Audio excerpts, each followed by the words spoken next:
Good morning students, class 9th आपका chapter है आज डेमोक्रेसी का, जो हम पढ़ाने जा रहे हैं। What is democracy and Y democracy. आज हम क्या डिस्कस करेंगे?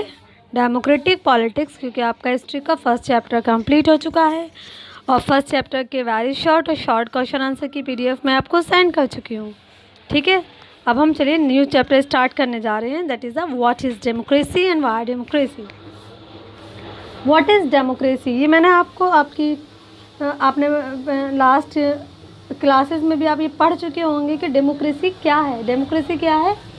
It is a form of government in which peoples are representative are directly elected by the people या रूल बाय पीपल भी हम इसको कह सकते हैं। वाई डेमोक्रेसी, डेमोक्रेसी क्यों होनी चाहिए? डेमोक्रेसी इसलिए होनी चाहिए, ये क्या है? Rule by people. या इसको हम ऐसे भी कह सकते हैं, इन अब्राहम लिंकन ने इसकी डेफिनेशन दी डेमोक्रेसी की कि for the people, of the people and bye the people. ये एक ऐसी गवर्नमेंट है जो लोगों के लिए चुनी जाती है, लोगों के ज़रिए, और लोगों की गवर्नमेंट। ठीक है, चलिए व्हाट इज़ डेमोक्रेसी, सवाल है ये। What is democracy, what are its feature. Democracy क्या है, इसके फीचर्स क्या है। This chapter builds on a simple definition of democracy step by step. और इस चैप्टर में हम डेमोक्रेसी की क्या डेफिनेशन है उसी को स्टेप बाय स्टेप डिस्कस करेंगे। We work out the meaning of the term involve in this definition. इसके अलावा डेमोक्रेसी को जब हम डिफ़ाइन करते हैं तो उसमें क्या क्या वर्ड्स आते हैं, उनको हम किस तरह से डिटेल में एक्सप्लेन करेंगे, वो सारी चीज़ें हम इस चैप्टर में बहुत डिटेल में डिस्कस करेंगे। ऑब्जेक्टिव्स क्या हैं डेमोक्रेसी के, इसकी ब्रॉडर मीनिंग क्या हैं, arguments in favour of the democracy, arguments in against the democratic form of government, ये सब चीज़ें हम डिस्कस करेंगे। चलिए, democracy is most prevalent form of government in the world today and it is expanding to more countries. देखिए, democracy एक ऐसी form of government है, अगर हम आज के ज़माने में देखें, आज की दुनिया में देखें, तो दुनिया के ज़्यादातर देशों में आज डेमोक्रेसी ही पाई जाती है। क्यों? सवाल उठता है कि क्यों। आपके दिमाग में सवाल आएगा कि क्यों वो इसलिए क्योंकि ये एक ऐसी गवर्नमेंट है जिसमें जो पावर होती है वो किसके पास होती है? लोगों के पास होती है। इसलिए हम इसे कहते हैं rule by the people. But why is it so? What make it better than other form of government? तो वो क्या चीज़ें हैं जो डेमोक्रेटिक फॉर्म ऑफ गवर्नमेंट को दूसरी फॉर्म ऑफ गवर्नमेंट से बेहतर बनाती हैं? That is the second big question that we take up in this chapter हैं। तो यानी कि हम क्या और डिस्कस करेंगे इस चैप्टर में कि comparison between the democracy and other forms of government, कि डेमोक्रेसी और बाकी दूसरी गवर्नमेंट में क्या कंपैरिजन है। उस कंपैरिजन की बेस पर हम ये कंक्लूड कर सकते हैं कि डेमोक्रेसी एक बेस्ट फॉर्म ऑफ गवर्नमेंट है, इसलिए आज दुनिया के ज़्यादातर देशों में डेमोक्रेटिक फॉर्म ऑफ गवर्नमेंट पाई जाती है in comparison of the other forms of government. You have what is democracy? You have already read about the different forms of government on the basis of your understanding of democracy. So far, mentioning a few example, write down some common features of democratic and non-democratic government. देखिए, हम पहले classes में आप democracy की definition वगैरह पढ़ चुके हो, समझते हो कि डेमोक्रेसी गवर्नमेंट क्या है, यानी कि डेमोक्रेसी क्या है, कैसी गवर्नमेंट है। डेमोक्रेटिक गवर्नमेंट एक ऐसी गवर्नमेंट है रूल बाय पीपल, या जिसमें जो रिप्रेजेंटेटिव होते हैं वो लोगों के द्वारा डायरेक्टली चुने जाते हैं। तो हम क्या करेंगे, हम डेमोक्रेटिक गवर्नमेंट के तमाम फीचर्स को अच्छी तरह से समझ सकें, क्यों ये एक बेस्ट फॉर्म ऑफ गवर्नमेंट है in comparison of the other forms of government. तो इसके लिए क्या करेंगे, हम डेमोक्रेटिक और नॉन डेमोक्रेटिक गवर्नमेंट के बीच के आपको एक कंपैरिजन की मदद से आपको ये समझाने की कोशिश करते हैं कि क्यों हम डेमोक्रेटिक गवर्नमेंट को बेस्ट गवर्नमेंट कहते हैं। Why define democracy? Before we process further let us first make note of an objection by Mary. She does not note like this way of defining democracy and want to ask. देखिए, यहाँ पे ना दो लोगों के बीच में वो दे रखा है, कम्युनिकेशन है, क्योंकि आपका NCERT का सिलेबस है। तो NCERT के सिलेबस में क्या होता है, ज़्यादातर है ना कन्वर्सेशन के ज़रिए, इस तरह के एग्जाम्पल्स के ज़रिए समझाया जाता है जो टॉपिक होता है। तो डेमोक्रेसी मैंने आपको बता दी। डेमोक्रेसी क्या है? Democracy it is a form of government in which representatives are directly elected by the people on the basis of adult franchise या बाय द वोट। यानी कि डेमोक्रेटिक गवर्नमेंट में जो रिप्रेजेंटेटिव होते हैं वो लोगों के द्वारा चुने जाते हैं वोट के माध्यम से। जब लोगों के द्वारा रिप्रेजेंटेटिव चुने जाते हैं तो जो पावर होती है वो किसके हाथ में रहती है डेमोक्रेसी में? लोगों के हाथ में। इसीलिए कहा जाता है कि रूल बाय द पीपल। क्या कहा जाता है बेटा? Rule by the people.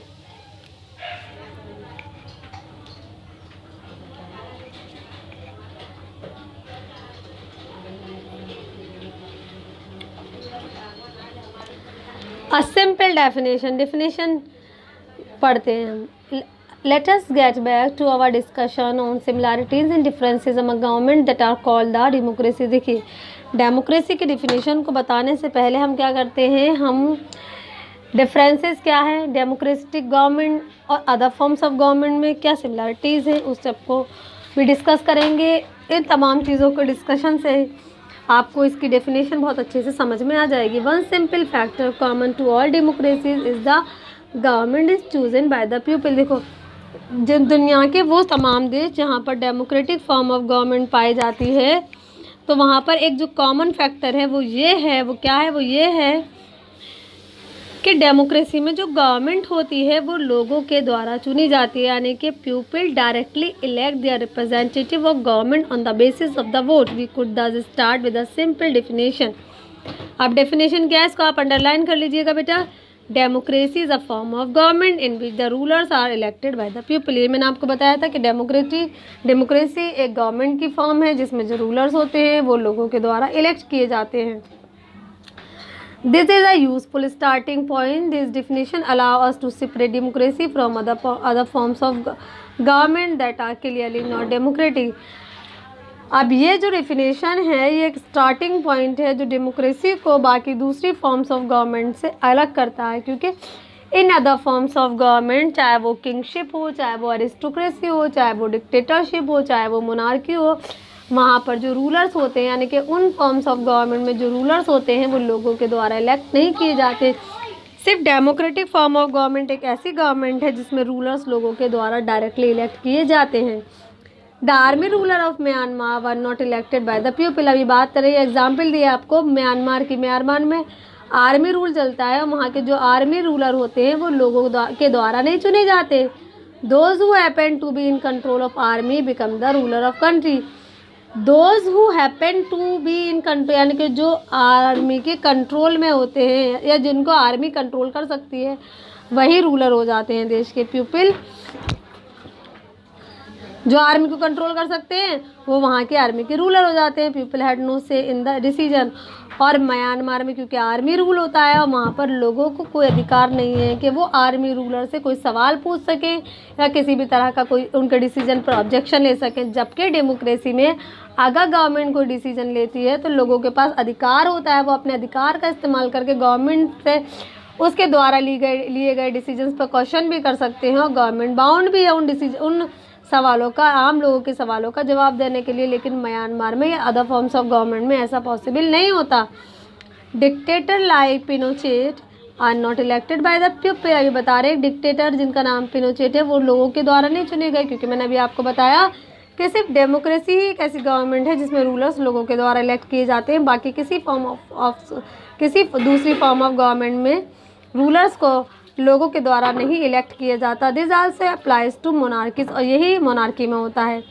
The king of Saudi Arabia rule not because the people have choose them to do so but because they happen to be born into the royal family.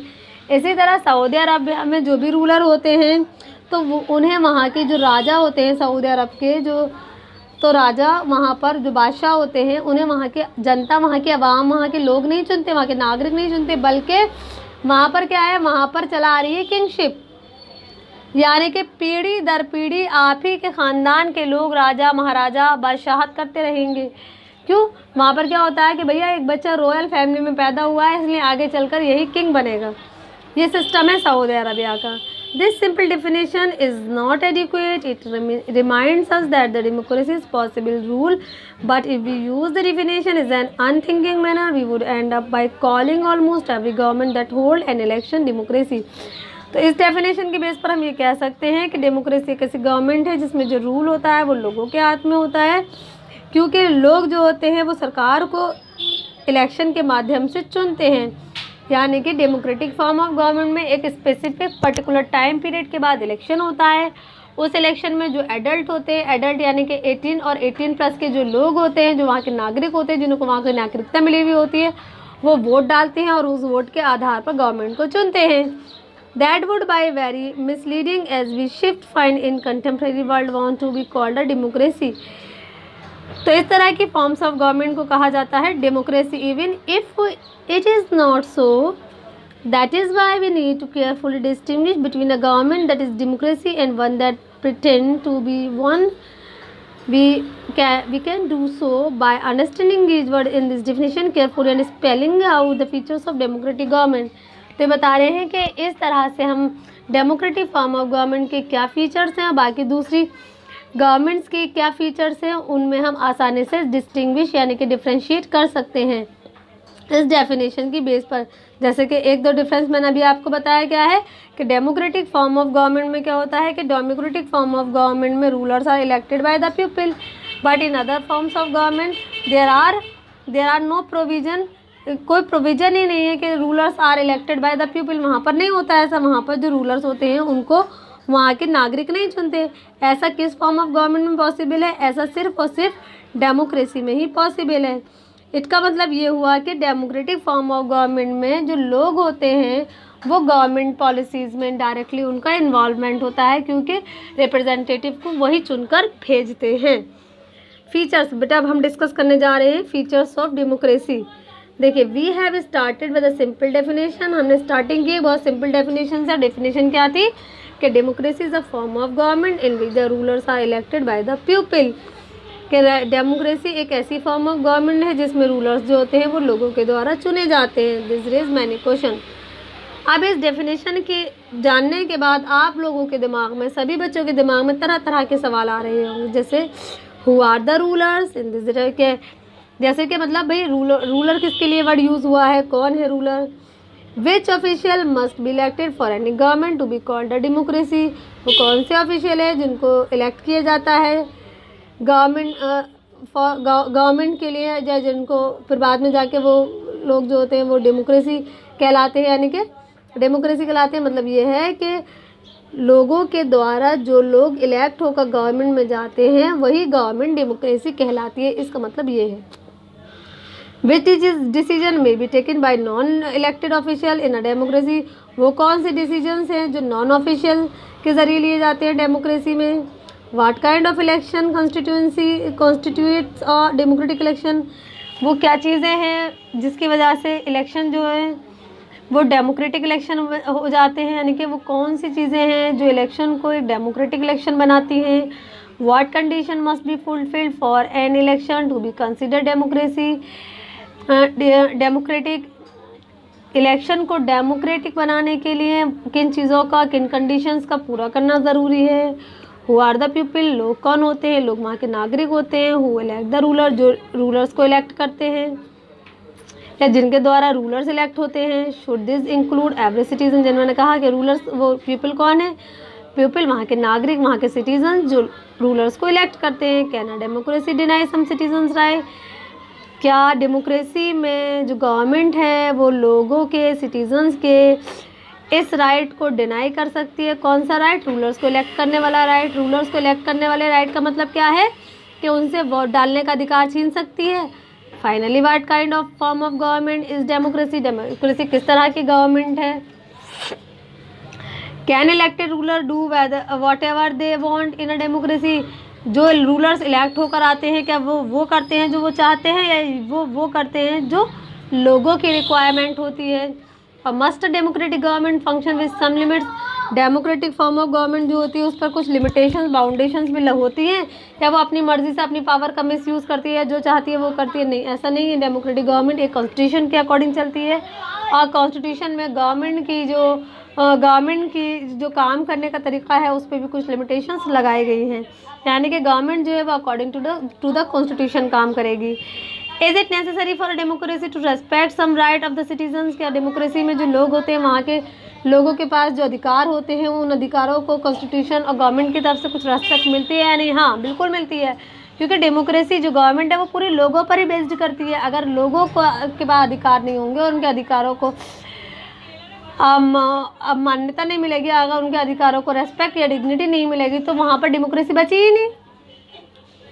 Late us consider each of this question with the help of some exam. इन तमाम सवालों को हम अब discuss करने जा रहे हैं एग्जाम्पल्स की मदद से। Major decisions by elected leader. Democracy में क्या होता है, जो भी बड़े बड़े डिसीजंस होते हैं वो किसके द्वारा लिए जाते हैं, डेमोक्रेटिक फॉर्म ऑफ गवर्नमेंट में।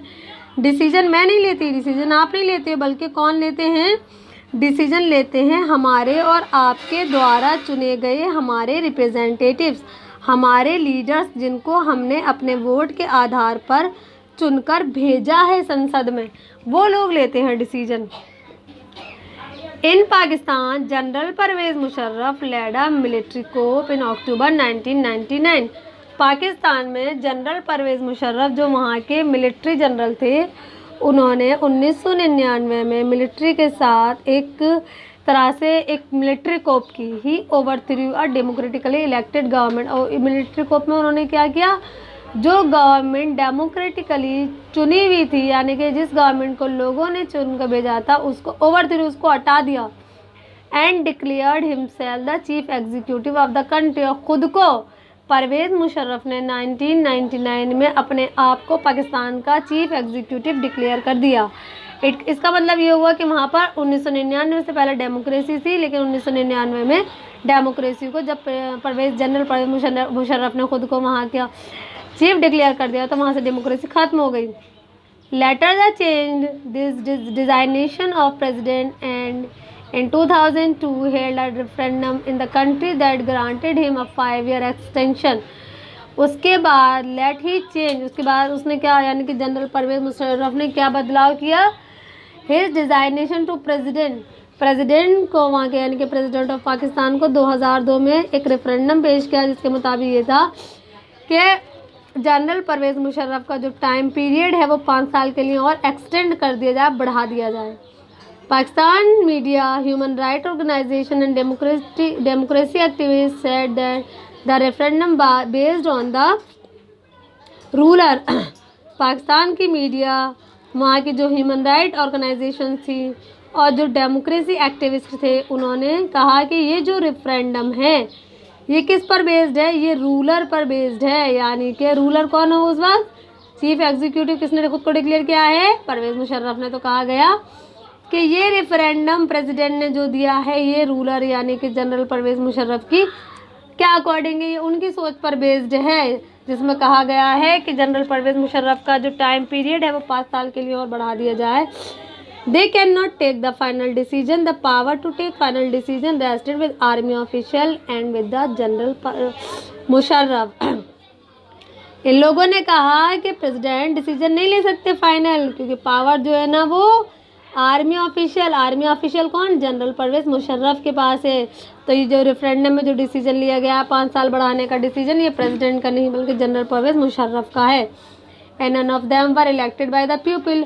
और जनरल परवेज़ मुशर्रफ ये कौन है, ये वो है जिनको लोगों ने नहीं चुना, क्योंकि उन्होंने डेमोक्रेटिक गवर्नमेंट को तो वहाँ पे ओवरथ्रू कर दिया, हटा दिया, खुद को वहाँ का एग्जीक्यूटिव जनरल डिक्लेयर कर दिया। This happen in many dictatorship and monarchy. और वहाँ पर इन लोगों ने कहा, जो भी मीडिया वाले थे, तमाम एक्टिविस्ट वगैरह थे, ह्यूमन राइट ऑर्गेनाइजेशन वाले थे, कि ऐसा तो सिर्फ और सिर्फ डिक्टेटरशिप या मोनार्की में होता है, डेमोक्रेसी में नहीं होता, जबकि पाकिस्तान में डेमोक्रेसी है।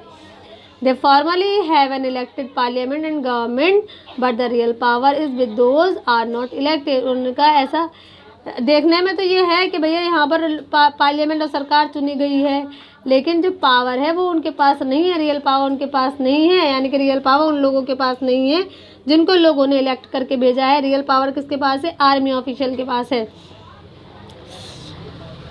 Was with some external power and not with locally elected representative. ये वही कि जो पावर है वो किसके पास है, पावर उन लोगों के पास, उन रिप्रेजेंटेटिव के पास नहीं है जिनको लोगों के द्वारा चुना गया है। पावर है आर्मी ऑफिशियल के पास। और ऐसा कहाँ होता है, ऐसा डिक्टेटरशिप मोनार्की में होता है, ऐसा डेमोक्रेसी में नहीं होता। This can not be called people's rule. और इसलिए किन लोगों ने, मीडिया वालों ने, ह्यूमन राइट ऑर्गेनाइजेशन वाले और जो एक्टिविस्ट थे, उन लोगों ने कहा इस वजह से हम ये नहीं कह सकते कि यहाँ पर डेमोक्रेसी है। हम नहीं कह सकते कि रूल बाय पीपल, क्योंकि जब रूल बाय पीपल है ही नहीं, पावर लोगों के रिप्रेजेंटेटिव के पास है ही नहीं, आर्मी ऑफिशियल के पास है, तो डेमोक्रेसी बची ही कब। तो हम नहीं कह सकते कि रूल बाय पीपल, क्या पीपल्स रूल, ये क्या मतलब रूल बाय पीपल का या पीपल्स रूल, यानी कि पाकिस्तान में लोगों की हुकूमत है या डेमोक्रेसी है। This give as a first feature in a democracy the final decision making power must have with those elected by the people। अब इस तमाम की बेस पर हम ये कंक्लूड कर सकते हैं कि डेमोक्रेसी हम उस सिस्टम या उस गवर्नमेंट को कहेंगे, डेमोक्रेटिक गवर्नमेंट वो गवर्नमेंट होती है जहाँ पर फाइनल डिसीजन लेने की जो पावर है वो लोगों के द्वारा इलेक्ट किए गए रिप्रेजेंटेटिव के पास हो, यानी कि जो डिसीजन है, फाइनल डिसीजन लेने का अधिकार किसके पास हो, उन रिप्रेजेंटेटिव के पास हो जिनको हमने अपने वोट के आधार पर इलेक्ट करके भेजा है, तभी डेमोक्रेसी पॉसिबल हो सकती है। अदरवाइज हम नहीं कह सकते कि डेमोक्रेटिक फॉर्म ऑफ गवर्नमेंट है। और पाकिस्तान में क्या हो रहा था, पाकिस्तान में जो पावर थी वो किसके हाथ में चली गई थी, आर्मी के हाथ में। जनरल परवेज मुशर्रफ ने खुद को डिक्लेयर कर दिया भैया कि वो कौन है, आर कंट्री के चीफ एग्जीक्यूटिव है, यानी कि सारी पावर उनके पास है और वो जो डिसीजन लेंगे वही फाइनल डिसीजन है, जिसके बाद हम ये कह सकते हैं कि वहाँ पर डेमोक्रेसी बची नहीं। और डेमोक्रेसी तभी पॉसिबल है जब फाइनल डिसीजन लेने का अधिकार लोगों के द्वारा चुने गए रिप्रेजेंटेटिव के पास हो या लीडर्स के पास हो। तो क्या हमारी हेडिंग क्या थी, major decision by elected leaders, यानी कि जिस फॉर्म ऑफ गवर्नमेंट में मेजर डिसीजन या जो भी बड़े डिसीजन है वो इलेक्टेड लीडर्स द्वारा लिए जा रहे हैं, तो हम ये कह सकते हैं कि यहाँ पर डेमोक्रेटिक फॉर्म ऑफ गवर्नमेंट को फॉलो किया जा रहा है। नेक्स्ट टॉपिक है हमारा free and fair electoral competition. This topic I will discuss in next video, और वीडियो को अच्छी तरह देख लीजिएगा, समझ लीजिएगा, क्वेश्चन आंसर जो आपको भेजे हैं वो कर लीजिएगा अपनी फेयर नोटबुक में। आज जो सेंड किए हैं आपको वेरी शॉर्ट वो भी, और जो आपको पहले भेजे थे वो भी, और जो क्वेश्चन टिक हैं बस आपको वो ही करने हैं, ठीक है। Okay, thank you very much.